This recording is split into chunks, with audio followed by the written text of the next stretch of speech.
ಕಾಂಗ್ರೆಸ್ ಪಾರ್ಟಿಗೆ ನಂದೊಂದು ಪ್ರಶ್ನೆ ಅದ. ಜಿಗದ ಭಾಷಣ ಮಾಡೋರಿಗೆ ನಮ್ಮ ಲೀಡರ್ ಮೋದಿ, ನಿಮ್ಮ ಲೀಡರ್ ಯಾರು ಹೇಳ್ರಿ? ತಾಕತ್ತಿದ್ರೆ ಹೇಳ್ರಿ. ಎಲ್ಲರೂ ಕೂಡಿ ಇಂಡಿ ಗಠಬಂಧನ ಅಂತ ಮಾಡ್ಯಾರ. ನಮ್ಮ ಲಾಡ್ ಅವರು ಜಿಗದ ಬೈತಾರ ನನಗೆ. ನಾರೇ ಒಂದು ದಿವಸ ಬೈದಲ್ ಬೈದೇನೇನಪ್ಪ, ಒಂದು ದಿವಸ ಅವ್ರಿಗೆ ದಿನ ಮುಂಜಾನೆ ಎತ್ಕೊಂಡು ನನಗೆ ಬೈತಾರೆ. ಮೋದಿಯವ್ರಿಗೆ ಬೈಯೋದು, ಪ್ರಹ್ಲಾದ್ ಜೋಶಿಗೆ ಬೈದು, ಮೋದಿಯವ್ರಿಗೆ ಬೈದು, ಪ್ರಹ್ಲಾದ್ ಜೋಶಿಗೆ ಬೈದು. ಸಿದ್ದರಾಮಣ್ಣ ಹೇಳ್ಬಿಟ್ರ ಅಂತವ್ರಿಗೆ, ಲೀಡರ್ ಮೋದಿ ಆಗಿಬಿಟ್ಟಾರ, ಅವರ ಪ್ರಧಾನಮಂತ್ರಿ ಆಕ್ಕಾರ. 100% ಕಾಂಗ್ರೆಸ್ ಬಿಟ್ರ 3ನೇ ಸರ್ತೆ ಪ್ರಧಾನಮಂತ್ರಿ ಆಗುವಂತ ಮೊದಲನೇ ಮನುಷ್ಯ ನರೇಂದ್ರ ಮೋದಿ.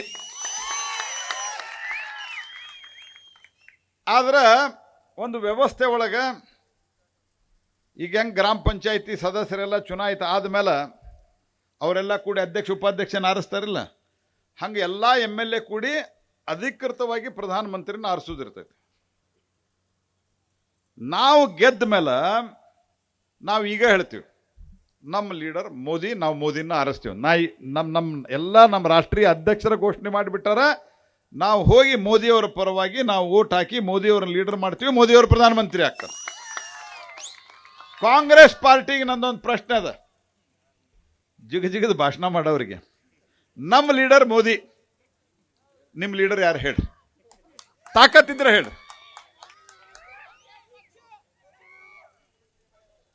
ಎಂತ ವಿಚಿತ್ರ ರೀ. ಎಷ್ಟೊಂದ 25-30 ಪಾರ್ಟಿ ಕೂಡಿ ಎಲ್ಲರೂ ಕೂಡಿ ಇಂಡಿ ಗಠಬಂಧನ ಅಂತ ಮಾಡ್ಯಾರ. ಇಂಡಿಯಾ ಅಲ್ಲದ ಇಂಡಿ ಯಾಕೆ ಹೇಳ್ರಿ? ಲಾಸ್ಟ್ ಏನೈತಲ್ಲ ಅದ ಅಲೈನ್ಸ್ ಅಂತ ಅದರ ಅರ್ಥ. ಅದಕ್ಕೆ ಹಿಂಗಾಗಿ I.D.A.I ಏನೋ ಮಾಡ್ಯಾರಲ್ಲ, ಅದು ಲಾಸ್ಟ್ ಅಂದ್ರೆ ಅಲೈನ್ಸ್. ಅದು ಅದ್ರೊಳಗೆ ಮಜಾ ಹೆಂಗೈತೆ ನೋಡ್ರಿ. ಡೆಲ್ಲಿಗೆ ಬರ್ತಾರ, ಕೈ ಹಿಡ್ಕೊಂತಾರ, ಅಲ್ಲಿ ಪೋಸ್ ಕೊಡ್ತಾರ. ರಾಹುಲ್ ಗಾಂಧಿ ಹೋಗಿ ವಯನಾಡದಾಗ ಚುನಾವಣೆ ನಿಂತರ ಕಮ್ಯುನಿಸ್ಟ್ ಪಾರ್ಟಿಯವರು ಅವನ ವಿರುದ್ಧ ಚುನಾವಣೆಗೆ ನಿಲ್ತಾರೆ. ಇವರು ದೇಶ ನಡೆಸ್ತಾರೆ. ಇವರು ರಾಹುಲ್ ಗಾಂಧಿ ಇಲ್ಲಿ ಯಾಕೆ ಬಂದ ಅಂತಾರ. ನಾ ಕೇಳಿದೆ, ಅಲ್ವೇ ಕೈ ಯಾಕೆ ಹಿಡ್ಕೊಂಡ್ರು ಅಂತ ಕೇಳಿದ್ ನಾನು. ಕಮ್ಯುನಿಸ್ಟ್ ಪಾರ್ಟಿ ನಮ್ಮ ದೋಸ್ತ ಒಬ್ಬರು ಇದ್ದಾರೆ. ನಾ ಹೇಳಿದೆ, ಅಲ್ಯಾಕೆ ಕೈ ಹಿಡ್ಕೊಂಡ್ರಿ ಅಂತ. ಅದು ನಿಮಗೆ ತೋರ್ಸಾಕ್ರಿ, ಮಂದಿಗೆ ತೋರಿಸ್ಬೇಕಲ್ಲ ಏನಾರ. ನಾ ಕೇಳಿದೆ, ಕಾಂಗ್ರೆಸ್ ಪಾರ್ಟಿಯವ್ರನ್ನ ಕೇಳಿದೆ ಒಂದು ಸರ್ತೆ. ನಾ ಲಾಡ್ ಸಾಹೇಬನ್ನು ಕೇಳ್ತೇನೆ, ಯಾಕಂದ್ರೆ ಭಾಳ ಮಾತಾಡ್ಯಾರ ನಿನ್ನೆ.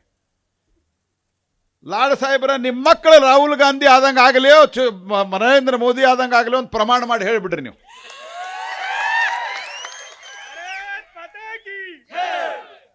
ಒಬ್ಬ ಅಪ್ರಬುದ್ಧ ನಾಯಕ ಯಾವಾಗ ಏನು ಮಾತಾಡ್ತಾರೆ ಗೊತ್ತಿಲ್ಲ. ನೀವು ನರೇಂದ್ರ ಮೋದಿ ಬಗ್ಗೆ ಮಾತಾಡ್ತೀರಿ ನೀವು.